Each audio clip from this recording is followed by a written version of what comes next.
Hi friends, welcome to Kamadhenu Akshayam.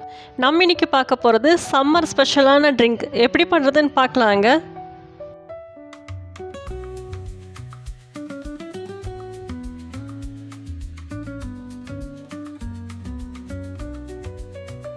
இதுக்கு முதல்ல ஒரு மிக்சிங் பவுல் எடுத்துக்கலாம்.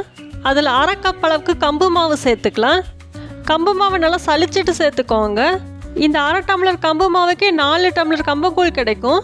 இப்போ இது கூட 3/4 டம்ளர் அளவுக்கு தண்ணியை சேர்த்து நல்லா கரைச்சிக்கலாம். இது கோதுமை மாவு மாதிரி கட்டி கட்டியாக வராது, ஈஸியாக தான் கரைக்க வரும். நம்ம மாவு இது மாதிரி கரைச்சிட்டு சேர்க்கும் போது கூழ் நல்லா இருக்கும், கெட்டி கட்டியாலாம் இருக்காது. அதுக்காக தான் நல்லா கரைச்சாச்சு. இது இருக்கட்டும். இப்போ ஒரு பாத்திரத்தில் 3 டம்ளர் அளவுக்கு தண்ணி ஊற்றி கொதிக்க வச்சுக்கலாம். தண்ணி நல்லா கொதிக்கணும். தண்ணி பாருங்கள், நல்லா கொதிச்சிருச்சு. இது மாதிரி நல்லா தண்ணி கொதித்து வரும்போது மாவு ஊற்றினா தான் கெட்டி வராது. அதே சமயம் மாவு சீக்கிரமாக வெந்துடும், நல்லா டேஸ்ட்டாகவும் இருக்கும். இப்போ நம்ம கரைச்சி வச்சுருந்த கம்பு மாவை சேர்த்துக்கலாம். நல்லா கலந்து விட்டுட்டு சேர்த்துக்கோங்க, மாவுக்கு அடியில் கெட்டியாக நிற்கும். இப்போ ஸ்டவ்வை சிம் டு மீடியம் ஃப்ளேமில் இருக்கட்டும். ஒரு கரண்டி வச்சு நல்லா கலந்து விட்டுட்டே இருக்கலாம். மாவு சீக்கிரமாகவே வெந்துடும். ஒரு 2 நிமிஷம் போல தான் சீக்கிரமாக வெந்துடும். இது மாதிரி கைவிடாமல் கலந்து விட்டுட்டே இருக்கலாம், அப்போ தான் கெட்டி வராது. இப்போ பாருங்கள், நல்லா கொதிக்க ஆரம்பிச்சிருச்சு. இப்போவே நல்லா கம்போட வாசனை நம்மளுக்கு வர ஆரம்பிச்சிரும். இப்படி இருந்தாலே போதும், ஸ்டவ் ஆஃப் பண்ணிடலாம்.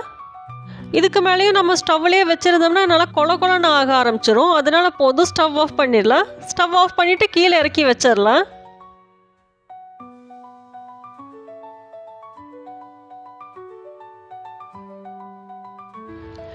பாத்திரத்தை கீழே இறக்கி வச்சாச்சு. இது ஒரு 2-3 நிமிஷத்துக்கு ஆறட்டும். இப்போ ஒரு 3 நிமிஷம் போல் இருக்கும். இது கூட 1/2 டம்ளர் அளவுக்கு மோர் சேர்த்துக்கலாம். தயிர் வேண்டாம், மோர் தான் பெஸ்ட்டாக இருக்கும். மோர் பார்த்திங்கன்னா 1/2 டம்ளர்லேருந்து 3/4 டம்ளர் அளவுக்கு சேர்த்துருக்கேன். உங்களுக்கு எந்த அளவுக்கு தேவையோ அந்த அளவுக்கு சேர்த்துக்கலாம்.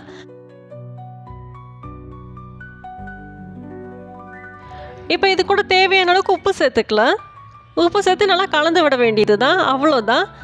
இந்த கம்பங்கூழ் பார்த்திங்கன்னா சூடாகவும் சாப்பிட்லாம், நல்லா தான் இருக்கும். ஆற வச்சும் சாப்பிட்லாம். இதை ஃப்ரிட்ஜில் வச்சு சாப்பிட்றத விட நம்மக்கிட்ட ஏதாவது மண்பானை இருந்துச்சுன்னா அதில் ஊற்றி வச்சு சாப்பிட்லாம். அது இயற்கையான குளிர்ச்சி கொடுக்கும். இந்த கம்பங்கூழ் பார்த்திங்கன்னா ஈஸியாகவே செஞ்சிடலாம். நம்மக்கிட்ட கம்பு மாவு இருந்தாலே போதும், 2 நிமிஷம் தான், ஈஸியாக செஞ்சிடலாம். பிகினர்ஸ் பேச்சுலர்ஸ் கூட ஈஸியாகவே செஞ்சிடலாம். இந்த வெயில் காலத்தில் தினமும் இதை 1 டம்ளர் இல்லை 2 டம்ளர் குடித்தாலே போதும், நம்ம உடம்புல இருக்க சூடு பூராமே தணிஞ்சிரும். இது கூட நம்ம சைட் டிஷ்ஷாக எதை வேணாலும் வச்சுக்கலாம். கட் பண்ணி வச்ச சின்ன வெங்காயம், கலர் குடல், இல்லை மாங்காய், இல்லை வத்தல், எது வேணாலும் வச்சுக்கலாம், நல்லா தான் இருக்கும். நம்ம இன்ஸ்டன்ட் கம்பங்கூழ் சூப்பராக ரெடி ஆயிடுச்சு. நீங்களும் இதே மாதிரி வச்சு குடிச்சு பாருங்கள். வீடியோ பிடிச்சிருந்தா லைக் பண்ணுங்கள். காமதேனு அக்ஷயத்துக்கு சப்ஸ்கிரைப் பண்ணுங்கள். தேங்க்ஸ் ஃபார் வாட்சிங்.